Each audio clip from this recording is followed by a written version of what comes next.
Hello and welcome back to the Food Freedom series. Today we're talking about hydration and what drinks you should be drinking for your health. So first thing I want to talk about, are you hydrated? So we have a scale here, and the easiest way to tell if you're hydrated, because everybody has different needs, everybody can drink water differently. That kind of general rule of thumb of like 64 ounces of water a day, 8 glasses, is pretty decent. Maybe a little bit more if you sweat more, if it's hot out, or if you're working out. But that's a good rule of thumb to start out with. I think at a baseline, try to get at least 64 ounces a day. Okay, because I know quite a few people are under that. Because we do get some of our water from the foods we eat as well, and even drinks that are flavored, they count. But let's look. So if we look at our pee, okay, you can see we have this kind of scale here. I wonder if I can make myself, yes, I'm gonna make my face a little smaller. You can see this is the scale. The lighter your pee is, obviously, the more hydrated you are. That middle range means like, hey, you're like, you need to start drinking more. You're dehydrated. It's time to drink about 1 to 2 glasses of water. And then when it gets almost that brownish yellowish color, that means, hey, you're really, really dehydrated. It's time to drink some water. Okay. But this one, it shouldn't be completely clear. If it's completely clear, that probably means you're overhydrated and you're just peeing out straight water at this point. But something to note is that toilet water dilutes urine by 1 to 2 shades. So if you're seeing it here, it might be actually this, right? Because of the water, and that's something interesting to think about, right? But the one thing I will say is the only thing, if you take supplements, usually we pee them out and they're going to be neon yellow. So even if you're very hydrated, I've noticed that my pee will still almost kind of, it'll be like a mixture of these two, like a neon yellow color. And again, that's just from the vitamins. So take that into account as well, but kind of use this chart. Look at your pee, look at your pee today and see, like, do you need water? But let's kind of go to the drink part of things, because this is just a basic thing, but it's still important to know about. Okay, so now we're looking at what should I drink, a guide to liquid nutrition. Okay, so this is a little bit lengthy, but we're gonna go through it. So, oh, I can't zoom in anymore. Can I not zoom? Okay, well, so kind of like our macro chart, right? We have our green, drink more, yellow, drink some, red, drink less. So obviously plain water, you can drink as much of that as you want. Doesn't matter what kind. Spring water, tap water, alkaline water, distilled, filtered, reverse osmosis. Of course, we know that the more filtered and like less junk that's in it, it's going to be a little bit better. But if you only have availability for certain things, it is what it is. 8 glasses of water a day isn't supported by scientific evidence, but it's still a reasonably good rule of thumb. Drink water when you're thirsty, sipping, not guzzling. Have a glass or 2 with meals. All types of water count towards your water intake. All plain water is good for you, but filtering water removes substances that could negatively impact health, such as heavy metals, radon, pesticides, and microplastics. Yes. Okay, and that's another good thing. Try to switch to glass or stainless steel when you can, so you consume less microplastics. And definitely with plastic, try not to keep it out in the heat or direct sunlight or anything like that. Okay. Now we have sweetened beverages. Okay, so drink more. So fruit infused water is great. You can add lemon, lime. Experiment. Watermelon, strawberries, whatever you want. Or naturally flavored water. Try adding berries, citrus fruits, herbs, and or ginger to your water to infuse it with natural flavor. Drink some vegetable juice or artificially sweetened water. What am I thinking of? Propel water, I guess, comes into mind, like something like that, where they add a flavoring. Vegetable juice is good. It's going to have some added sugars, and it's a little bit processed depending on what they use, but it's still, decent. Obviously, eating whole vegetables is preferable because they contain more nutrients and fiber and are more filling. And then we want to drink less of the fruit juice and juice drinks. Looks like a Capri Sun right there. It's okay to occasionally drink it, but you want to limit it to 1 glass per day since it contains more sugar, less fiber, and less nutrients than whole fruit. Okay. Then we have carbonated beverages. I love carbonation. You either love it or you hate it. So if you don't like it, I'm sorry, but I'm still going to review this. Drink more carbonated water, unsweetened or naturally flavored. So I would say that Poppy and Swoon, well, Swoon isn't carbonated, but Poppy would fall under this because they are naturally sweetened. There really isn't many artificial things in here. So like my thing for you is kind of like that transition of if you drink full sugar things that are carbonated, try to go to more of the diet versions of it and then incorporate more of like the naturally sweetened versions. And like I said, they're coming out with more tasty, like La Croix, bubbly. They're coming out with a lot more nicer tasting drinks now that are naturally sweetened, that can help you curb your craving. But it doesn't mean you need to eliminate these altogether, right? So carbonated infused waters are generally quite healthy, but their lower pH levels may be harmful to tooth enamel when consistently consumed in large amounts. Up to 16 ounces of carbonated beverage a day is a reasonable benchmark. So yeah, watch your teeth, swish with some water, keep up with your flossing and brushing, right? Drink some diet soda, carbonated water that's artificially sweetened, and then energy drinks.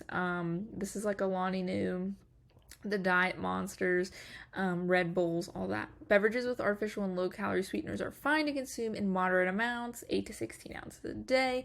Research shows that consuming 3 to 5 milligrams of body weight of caffeine, so 300 to 500 milligrams, 30 to 60 minutes before exercise can improve athletic performance, but used wisely, the amount can also cause jitteriness. I never go over 200 because I'm a little bit more sensitive. I might do like 250 sometimes.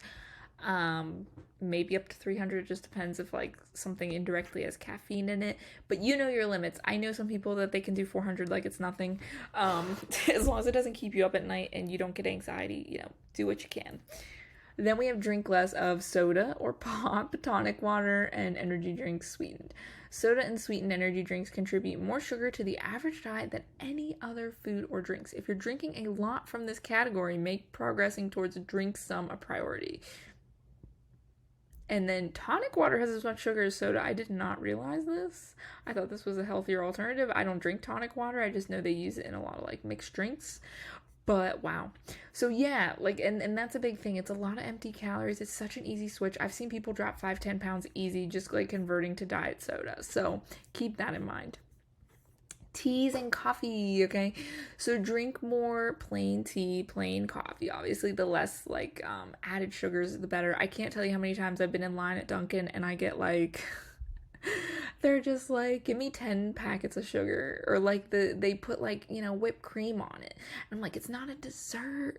Get used to drinking regular coffee. So you can kind of scale back, maybe if you get 4 shots of vanilla flavoring, maybe you can get 2 shots or 3 shots, like kind of gradually cut back, or maybe you switch to almond milk instead of regular milk.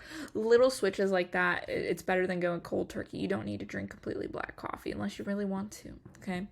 But tea is really great because they have a lot of great benefits, a lot of great nutrients depending on what kind that you drink.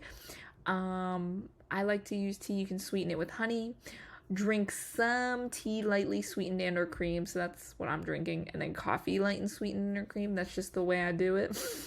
Benefits of coffee is that caffeine may boost alertness, physical performance, and reaction times. They may have lower risk of Parkinson's and Alzheimer's, and they contain antioxidants and is associated with overall decreased risk of cancer.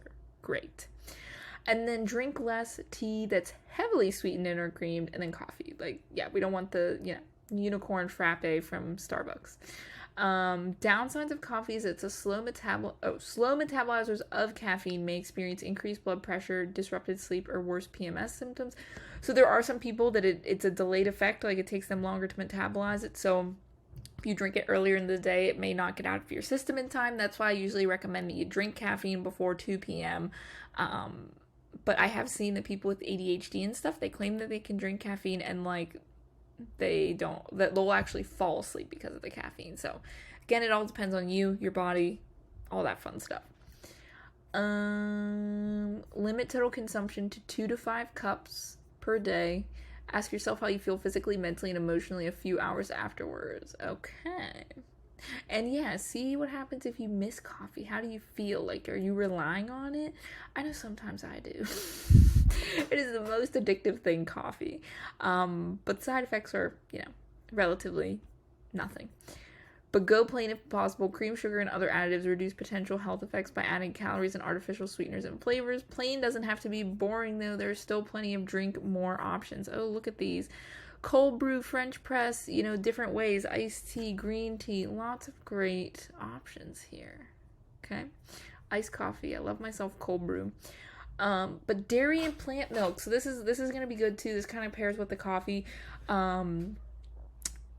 Kefir, I believe is how that's pronounced. Plain kefir. Drink more of that. Then we have sweetened and flavored, plant milks, unsweetened, dairy milk, plain. That's going to be drink some, and then drink less milkshakes. Plant milks, I'm actually surprised with that, and dairy milk flavored. Interesting. I don't know if it's maybe because it's sweetened and the processing of it. When it comes to plant milks, choose unsweetened when possible. Interesting. Okay. I'm thinking of like my creamer. I use like almond milk creamer. So I don't know if that counts as the drink less. I'll have to look into it. But it claims to be like gluten-free, dairy-free, organic. But even that stuff can kind of get you. So that's interesting here with the milk. Recovery and performance drinks, this is huge. The drink less is like Gatorade, Propel, full sugar versions. Fruit smoothies, they're really sneaky. Even if you use like fruit, like even though it's fruit, because the way you're using it and when it goes into juice form, you can be drinking like 70-80 grams of sugar. Even though it's natural, it's just a lot, and it can spike your glucose unless you mix it with some veggies, some protein, make like a really well-rounded shake. Drink some will be lightly or artificially sweetened sports drinks. So the healthier versions that they have now, it looks like they have vitamin water on there. True Lemon's good. I'm trying to think, like the healthy Gatorade, all that stuff. That's in. Drink some protein shakes, coconut water, because it still has some sugar in there. And then we have drink more the super shakes. That's what I was explaining, was kind of adding the protein, veggies, healthy fats, along with fruit, yogurt, to kind of balance it out and make it well-rounded so your body absorbs it a little bit better. Then we have alcohol. Drink less. Yeah, here's the thing, guys. We need to have an alcohol chat. Alcohol's fine in moderation, but it still amazes me of how it's marketed. I think it's just because it's been so crazy in culture, but it's just a poison. It literally is a poison. And like, obviously it doesn't kill you right away and people can drink alcohol and be fine, but it really does nothing for you. There's no nutritional benefits. It is a poison that kind of slowly messes with you. There's a lot of weird after effects, but I still enjoy a nice drink with a meal. I might do it, I might have a drink probably 2 to 3 times a month, if that. And like I said, it's one with dinner. I never drink to really get drunk. It's usually with a nice meal. So just keep that in mind. There's really no positive benefits to it. It is addictive. You can have it for enjoyment, but just be moderate about it. And I always say, kind of look at your consumption now and try to limit it where you can. Like if you have 3 beers, can you go down to 2? Or can you switch one of those beers to a light beer? Can we go for wine? Can we, get a diet soda for our rum and Coke? Can we maybe do rum and Diet Coke? Little switches here and there. I do tequila with my margarita. Apparently tequila, like the lighter alcohols, tend to be a little bit healthier, as in lower calorie, and don't hit as hard. These are going to be a little bit, crappier for us. But no one knows whether drinking any amount of alcohol is actually good for us, and too much alcohol is absolutely harmful. I would also argue, if we're going to get sciencey, that alcohol could indirectly have some positive effects. Like if it does kind of numb your senses and relax you, I'm going to say that with, a grain of salt. It can indirectly kind of like help relieve stress in that way, but I would rather you just kind of face your situations head on and take the root cause approach, because it's just a quick fix, right? But drink alcohol moderately. If you don't drink, don't start. Try going without alcohol for 2 weeks. If you can't, you may not be drinking in moderation. Drinking moderately is up to, which I hate these guidelines. Like, I think it's hilarious, all the stuff that they tell us not to eat. Like, they'll be like, avoid sugar, but hey, you can have 1 drink a day. Like, that's just fathomable. 2 drinks a day for men, essentially. Up to 3 drinks a day, or 4 drinks. I couldn't even imagine. I would be drunk if I drank 3 drinks. And I apologize if somebody out there drinks. But, It's just amazing. But choose drinks based on your goals. The amount you drink from each section will depend on what you drink now. So yeah, and I love this approach because it's, again, evaluate where you are and take a step up from where, like, to get closer to where you want to be. You don't want to be, here and jump all the way to here. You're going to just go to the next step. So you can see here how it's like they have a balance of, you have some drink mores in here and how you eventually get more of the green, less of the red. I would say that I float here. 70% of the time I'm here, 20% of the time here, 10% of the time there, right? You may never get here, or some weeks you are here and then some weeks you're here. It's kind of like a range. And you can kind of see how you align. You can see this end as if you're preparing for bodybuilding or elite competition. You're paid for your body's look or performance. This is more, you're training for a major athletic event. You want above average health. This is going to be like kind of the average person. So take that into account. A daily drink intake that works for most. Drinking just water, coffee, and tea is great, but it isn't your only option. If you enjoy variety, here's something you can do. So your total only takes 100 ounces. 48 ounces is from water, 24 ounces is from tea or coffee, 16 ounces is dairy or plant milk, unsweetened, and then you get 12 ounces from alcohol, juice, and soda. That's actually pretty decent. That's pretty good for the average run of the mill, so you have some variety there. And again, you can kind of adjust based on your preferences. I'm a drink person. I just love drinks. So they are a staple in my every day. I know some people don't value it as much, but I do want to incorporate it for people who do love their drinks. And you can kind of see, like, what are your indulgences? Like me, my indulgences are more like Diet Coke, a fancy mixed drink like a margarita, and sometimes full sugar soda, depending on what it is. My yellow drinks would probably be protein shakes, the milk that I add in things, my sweetened coffee, and then my greens are going to be like water,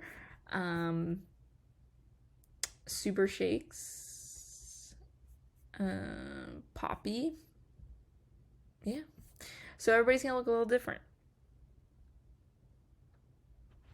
And then at some point you're going to want to drink something that isn't on our lists, or move drinks around to better suit your needs. Yes, it's like an ebb and flow. For example, you're an athlete who needs to consume sports drinks more often. First, consider how it will help you reach your goals. Will this make your body performance and or recovery better, or won't make it worse? Then ask, how processed is it? Does it have a ton of added sugars? And I find myself naturally doing this if I want to try something. Like, there's some things. The other day is a perfect example with drinks. I was at a farmer's market and they had, raspberry tea. And I was like, ooh, raspberry tea, that looks delicious. Let me try it. Picked it up, even though it was natural. I looked at the back of the container. 80 grams of sugar. I kid you not. And I immediately put it down because I was like, whoa, I don't care how good this tastes. 80 grams of sugar is not worth it. My raspberry tea swoon tastes delicious, and it has like 5 grams of sugar. Actually, I think it has 0 grams of sugar because it's sweetened with monk fruit. But, so I was like, nope, I'm good. It's not worth it. So definitely you'll kind of have those boundaries. And then how do you feel mentally and physically when I drink this beverage? And it is all relative. Remember, just because a drink falls in the red or yellow sections doesn't mean it's forbidden. Yes, and take this and apply this to everything with nutrition. Make drink choices based on your goals and current habits. So if it's in a more lax time of your life, you don't necessarily have to be so hard on yourself. Don't worry about completely revamping drinking habits overnight. And find a balance that works for you. So I love it. I always love using these infographics because it aligns specifically with exactly how I teach you guys. So I hope you learned something from this. Thanks for tuning in, and we'll chat soon.